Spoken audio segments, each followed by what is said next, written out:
ನಮಸ್ಕಾರ ರೀ. ಉಪವಾಸದ ದಿನಗಳಲ್ಲಿ ಇಲ್ಲಾಂದರೆ ಬೆಳಗಿನ ಉಪಹಾರಕ್ಕೆ ದಿಢೀರಾಗಿ ಏನಾದರೂ ರುಚಿಯಾಗಿ ಮಾಡಬೇಕನ್ನಿಸ್ತಿದೆಯಾ? ಹಾಗಾದರೆ ಈ ಥರ ಬಿಸಿ ಬಿಸಿಯಾದ ಸಾಬುದಾನಿ ಕಿಚಡಿ ಬೆಸ್ಟ್ ಅಂತ ಹೇಳ್ಬೋದು. ಬೇಗನೆ ಮಾಡ್ಕೊಳ್ಬೋದು, ಹಾಗೆ ತುಂಬ ರುಚಿಯಾಗಿರುತ್ತೆ ತಿನ್ನೋದಕ್ಕೆ. ಈ ಸಾಬುದಾನ ಕಿಚಡಿಯನ್ನು ಒಂದಕ್ಕೊಂದು ಅಂಟದೆ ಉದುರಾಗಿ ಹೇಗೆ ಮಾಡ್ಕೊಳ್ಳೋದಂತ ಹೇಳಿ ನೋಡೋಣ. ವಿಡಿಯೋನ ಎಂಡ್ವರೆಗೂ ನೋಡಿ, ನಿಮಗೂ ಕೂಡ ಗೊತ್ತಾಗುತ್ತೆ. ಒಂದನ್ನು ಸಹ ಅಂಟದೆ ಎಷ್ಟು ಉದುರಾಗಿ ಇದನ್ನು ಮಾಡ್ಕೊಳ್ಬೋದು ಅಂತ ಹೇಳಿ. ಇವಾಗ ಹೇಗೆ ಮಾಡೋದಂತ ಹೇಳಿ ನೋಡ್ಕೊಂಡು ಬರೋಣ. ನಾನಿಲ್ಲಿ ಒಂದು ಪಾತ್ರೆಗೆ 1 ಕಪ್ನಷ್ಟು ಶೇಂಗಾ ಹಾಕ್ಕೊಂಡಿದ್ದೀನಿ. ಶೇಂಗಾನ ಹಾಕ್ಕೊಂಡ್ಬಿಟ್ಟು ಅದನ್ನು ಚೆನ್ನಾಗಿ ಸ್ವಲ್ಪ ಹೊತ್ತು ಹುರ್ಕೊಳ್ಳೋಣ. ಶೇಂಗಾ ಹುರಿಯುವಾಗ ಗ್ಯಾಸನ್ನು ಹೈ ಫ್ಲೇಮಲ್ಲಿ ಇಡಕ್ಕೆ ಹೋಗಬೇಡಿ, ಆದಷ್ಟು ಮೀಡಿಯಮ್ ಫ್ಲೇಮಲ್ಲೇ ಇಟ್ಕೊಂಡು ಶೇಂಗಾನ ಚೆನ್ನಾಗಿ ಹುರ್ಕೋಬೇಕಾಗ್ತದೆ. ನೋಡ್ಬೋದು ಇವಾಗ ಶೇಂಗಾ ಚೆನ್ನಾಗಿ ಹುರಿದಿದೆ. ಇವಾಗ ಗ್ಯಾಸನ್ನು ಆಫ್ ಮಾಡಿಬಿಟ್ಟು ಇದನ್ನು ಆರ್ಲಿಕ್ಕೆ ಬಿಡೋಣ. ಆರಿದ ನಂತರ ಇದನ್ನು ಪೌಡ್ರ್ ಮಾಡಿ ಇಡಬೇಕಾಗ್ತದೆ. ನೋಡ್ಬೋದು ಆರಿದ ನಂತರ ನಾನು ಒಂದು ಮಿಕ್ಸರ್ ಜಾರಿಗೆ ಹಾಕ್ಕೊಂಡು ಅದನ್ನು ಚೆನ್ನಾಗಿ ಪೌಡರ್ ಮಾಡಿ ಇಟ್ಕೊಂಡಿದ್ದೀನಿ. ಅದೇ ಮಿಕ್ಸರ್ ಜಾರಿಗೆ ಒಂದು ಸ್ವಲ್ಪ ಕರಿಬೇವು, ಖಾರನ ಉಟ್ಕೊಂಡು ಮೆಣಸಿನ್ಕಾಯಿ ಹಾಕ್ಕೊಳ್ಳಿ, ಹಾಗೆ ಒಂದು ಸ್ವಲ್ಪ ಕೊತ್ತಂಬರಿ ಹಾಕ್ಕೊಂಡಿದ್ದೀನಿ. ಇದನ್ನು ನೀರು ಹಾಕದೆ ತರಿಯಾಗಿ ಗ್ರೈಂಡ್ ಮಾಡಿ ಇಟ್ಕೊಳ್ಳೋಣ. ಈ ಕಡೆ ಒಂದು ಪಾತ್ರೆಗೆ ಎಣ್ಣೆ ಹಾಕ್ಕೊಂಡು ಎಣ್ಣೆ ಕಾಯ್ದ ನಂತರ 1 ಚಮಚದಷ್ಟು ಜೀರಿಗೆ ಹಾಕ್ಕೊಂಡು, ನಂತರ ಇದಕ್ಕೇ 2 ಮೀಡಿಯಮ್ ಸೈಜ್ ಆಲೂಗಡ್ಡೆಯನ್ನು ಈ ಥರ ಉದ್ದುದ್ದಾಗಿ ಕಟ್ ಮಾಡಿ ನೀರಲ್ಲಿ ಚೆನ್ನಾಗಿ ತೊಳೆದ್ಬಿಟ್ಟು ಸೇರಿಸ್ಕೊಂಡಿದ್ದೀನಿ. ಇದನ್ನು ಹಾಕ್ಕೊಂಡು ಸ್ವಲ್ಪ ಹೊತ್ತು ಇದನ್ನು ಚೆನ್ನಾಗಿ ಫ್ರೈ ಮಾಡ್ಕೊಳ್ಳೋಣ. ಇದು ಹಸಿ ಆಲೂಗಡ್ಡೆ ಇರೋದ್ರಿಂದ ಎಣ್ಣೆ ಒಳಗೆ ಚೆನ್ನಾಗಿ ಫ್ರೈ ಮಾಡೋದ್ರಿಂದ ಜಲ್ದಿ ಸ್ಮೂತ್ ಆಗುತ್ತೆ.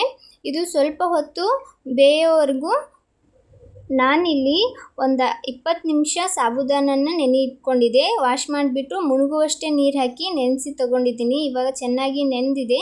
ಅದಕ್ಕೇ ರುಚಿಗೆ ತಕ್ಕಷ್ಟು ಉಪ್ಪನ್ನು ಹಾಕ್ಕೊಂಡಿದ್ದೀನಿ. ಹಾಗೆ ಮೊದಲಿಗೆ ಏನು ಶೇಂಗಾನ ಹುರಿದು ಪೌಡ್ರ್ ಮಾಡಿ ಇಟ್ಕೊಂಡಿದ್ವಿ, ಆ ಪೌಡ್ರನ್ನು ಹಾಕ್ಕೊಂಡು ಇದನ್ನು ಚೆನ್ನಾಗಿ ಮಿಕ್ಸ್ ಮಾಡ್ಕೊಳ್ಳೋಣ. ಈ ಥರ ಚೆನ್ನಾಗಿ ಮಿಕ್ಸ್ ಮಾಡೋದ್ರಿಂದ ಅದು ಒಂದಕ್ಕೊಂದು ಅಂಟೋದಕ್ಕೆ ಹೋಗೋದಿಲ್ಲ.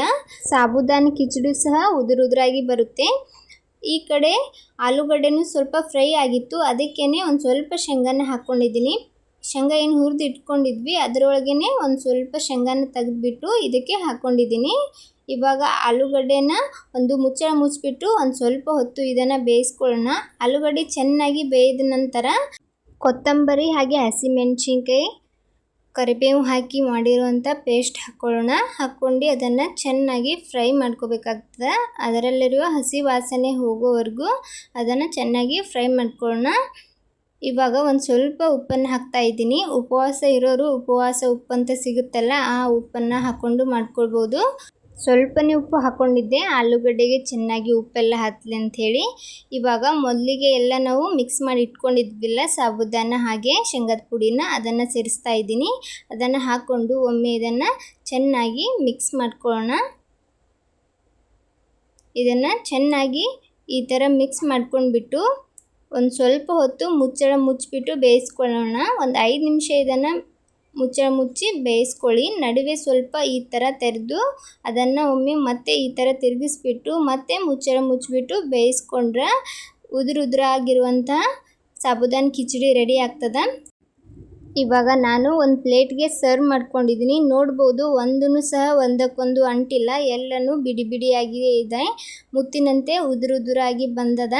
ನೀವು ಈ ಥರ ಒಮ್ಮೆ ಟ್ರೈ ಮಾಡಿ ಹೇಗಾಗಿತ್ತಂತ ಕಮೆಂಟ್ ಮಾಡಿ. ಈ ರೆಸಿಪಿ ಇಷ್ಟ ಆದರೆ ಒಂದು ಲೈಕ್ ಕೊಡಿ. ಹಾಗೆ ಇದೇ ಥರದ ಇನ್ನಷ್ಟು ರೆಸಿಪಿಗೋಸ್ಕರ ರಮ್ಯಾ ಮನೆ ಅಡುಗೆ ಚಾನಲನ್ನು ಸಬ್ಸ್ಕ್ರೈಬ್ ಮಾಡ್ಕೊಳ್ಳಿ.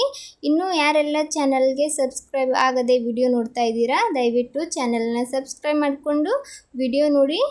ನನ್ನ ವಿಡಿಯೋ ಯಾರೆಲ್ಲ ನೋಡ್ತಾ ಇದ್ದೀರಾ ಎಲ್ಲರಿಗೂ ಧನ್ಯವಾದಗಳು.